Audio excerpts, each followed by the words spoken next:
नमस्कार दोस्तों, मेरे चैनल में आपका स्वागत है। आज मैं आप लोगों को वैशाख मास स्नान कथा अध्याय 2 सुनाने जा रही हूँ। इस कथा में वैशाख स्नान से 5 प्रेतों का उद्धार कैसे हुआ तथा पाप प्रशमन नामक स्तोत्र का वर्णन है। इससे पहले कि मैं कथा आरंभ करूं, आप लोगों से विनती है कि जो लोग मेरे चैनल पर नए हैं वो हमारे चैनल को सब्सक्राइब कर लें और बेल आइकन प्रेस करना ना भूलें। अब मैं कथा आरंभ करती हूँ। जय श्रीमन नारायण। अम्बरीश ने कहा, हे मुने, जिसके चिंतन मात्र से पाप राशि का क्षय हो जाता है, उस पाप प्रशमन नामक स्तोत्र को मैं भी सुनना चाहता हूँ। आज मैं धन्य हूँ, अनुग्रहित हूँ। आपने मुझे उस शुभ विधि का श्रवण कराया जिसके सुनने मात्र से पापों का क्षय हो जाता है। वैशाख मास में जो भगवान केशव के कल्याणमय नामों का कीर्तन किया जाता है, उसी को मैं संसार में सबसे बड़ा पुण्य, पवित्र, मनोरम तथा एकमात्र सुकृत से ही सुलभ होने वाला शुभ कर्म मानता हूँ। अहो, जो लोग माधव मास में भगवान मधुसूदन के नामों का स्मरण करते हैं वे धन्य हैं। अतः यदि आप उचित समझे तो मुझे पुनः माधव मास की ही पवित्र कथा सुनाएं।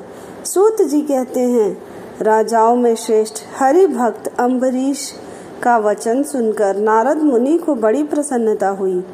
यद्यपि वे वैशाख स्नान के लिए जाने को उत्कंठित थे, तथापि सत्संग में आनंद आने के कारण रुक गए और राजा से बोले। नारद जी ने कहा, महीपाल, मुझे ऐसा जान पड़ता है कि यदि 2 व्यक्तियों में परस्पर भगवत कथा संबंधी सरस वार्तालाप छिड़ जाए तो वह अत्यंत विशुद्ध अंतःकरण को शुद्ध करने वाला होता है।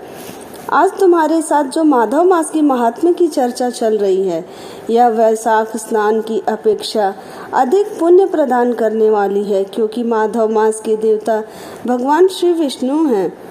अतः उनका कीर्तन भगवान का ही कीर्तन है।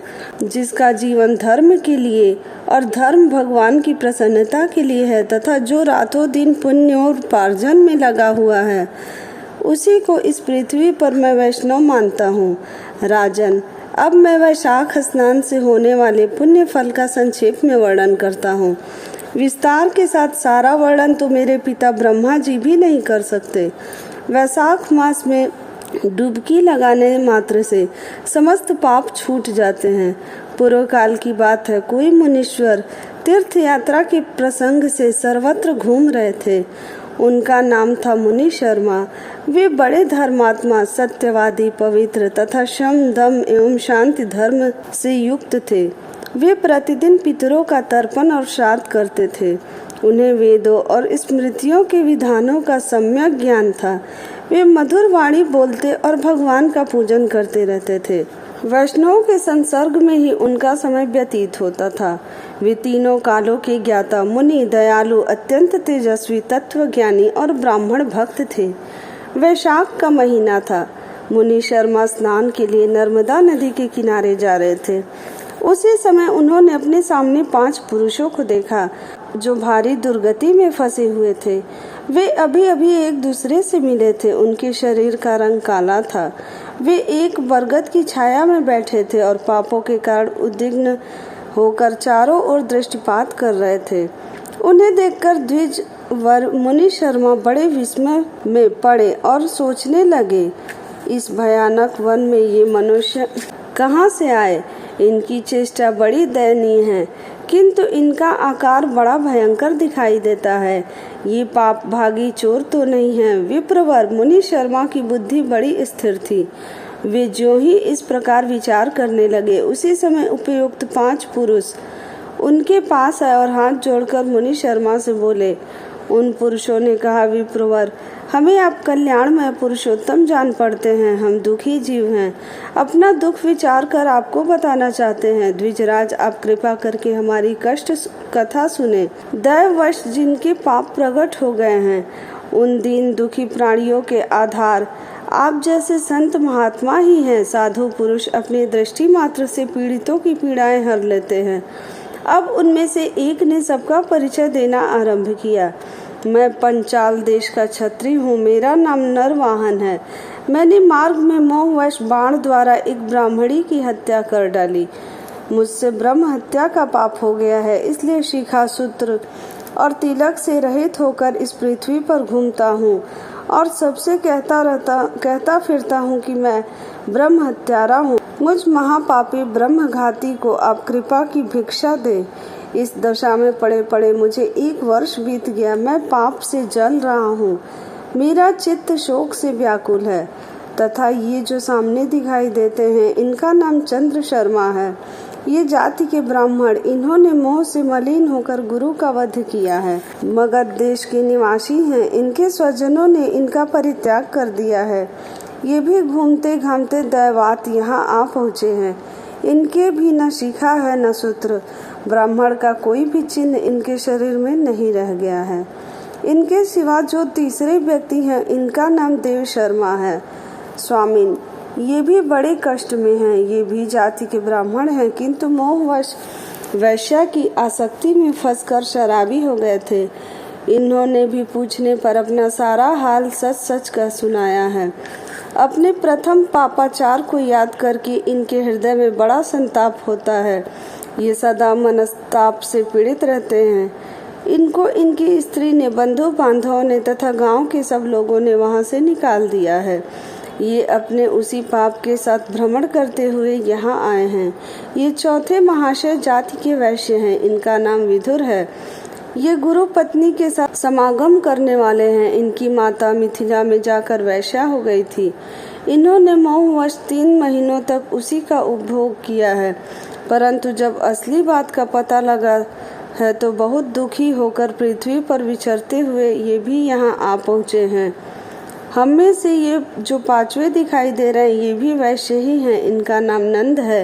ये पापियों का संसर्ग करने वाले महापापी हैं। इन्होंने प्रतिदिन धन के लालच में पड़कर बहुत चोरी की है।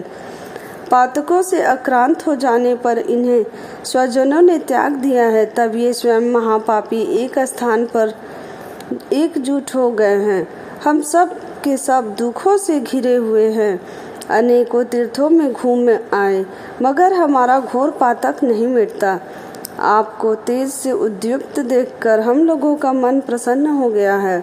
आप जैसे साधु पुरुष के पुण्यमय दर्शन से हमारे पातकों के अंत होने की सूचना मिल रही है। स्वामिन, कोई ऐसा उपाय बताइए जिससे हम लोगों के पापों का नाश हो जाए। प्रभु, आप वेदार्थ के ज्ञाता और परम दयालु जान पड़ते हैं। आपसे हमें अपने उद्धार की बड़ी आशा है। मुनि शर्मा ने कहा, तुम लोगों ने अज्ञानवश पाप किया, किंतु इसके लिए तुम्हारे हृदय में अनुताप है तथा तुम सब के सब सत्य बोल रहे हो। इस कारण तुम्हारे ऊपर अनुग्रह करना मेरा कर्तव्य है। मैं अपनी भुजा ऊपर उठाकर कहता हूँ, मेरी सत्य बातें सुनो। पूर्व काल में जब मुनियों का समुदाय एकत्रित हुआ था, उस समय मैंने महर्षि अंगिरा के मुख से जो कुछ सुना था, वही वेद शास्त्रों में भी देखा। वह सबके लिए विश्वास करने योग्य है। मेरी आराधना से संतुष्ट हुए स्वयं भगवान विष्णु ने भी पहले ऐसी ही बात बताई थी। वह इस प्रकार है, भोजन से बढ़कर दूसरा कोई तृप्ति का साधन नहीं है।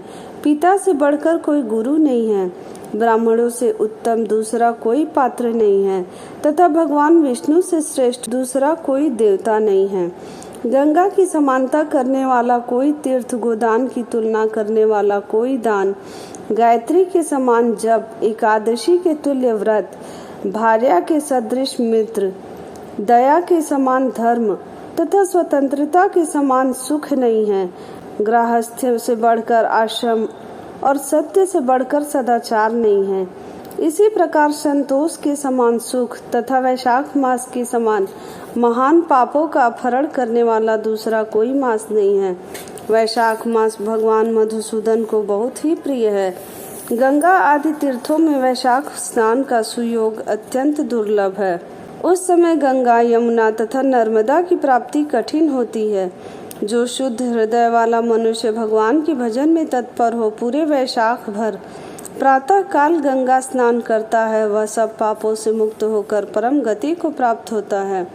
इसलिए पुण्य के सारभूत इस वैशाख मास में तुम सभी पातकी मेरे साथ नर्मदा तट पर चलो और उसमें गोते लगाओ। नर्मदा के जल का मुनि लोग भी सेवन करते हैं। वह समस्त पापों के भय का नाश करने वाला है। मुनि के यूं कहने पर वे सब पापी उनके साथ अद्भुत पुण्य प्रदान करने वाली नर्मदा की प्रशंसा करते हुए उसके तट पर गए। किनारे पहुंचकर ब्राह्मण श्रेष्ठ मुनि शर्मा का चित्त प्रसन्न हो गया। उन्होंने वेदोक्त विधि के अनुसार नर्मदा के जल में प्रातः स्नान किया। उपयुक्त पांचों पापियों ने भी ब्राह्मण के कहने से जो ही नर्मदा में डुबकी लगाई त्यों ही उनके शरीर का रंग बदल गया। वे तत्काल स्वर्ण के समान कांतिमान हो गए। फिर मुनि शर्मा ने सब लोगों के सामने उन्हें पाप प्रशमन नामक स्तोत्र सुनाया। बोलो जय श्रीमन नारायण। इसके आगे की कथा आप लोग वैशाख मास स्नान कथा अध्याय 3 में सुनेंगे। उस अध्याय में आप लोगों को पाप प्रशमन नामक स्तोत्र का वर्णन किया जाएगा। अगर आप लोगों को कथा अच्छी लगी हो तो मेरे वीडियो को लाइक शेयर जरूर करें, चैनल को सब्सक्राइब कर ले और कमेंट में जय श्रीमन नारायण जरूर लिखें।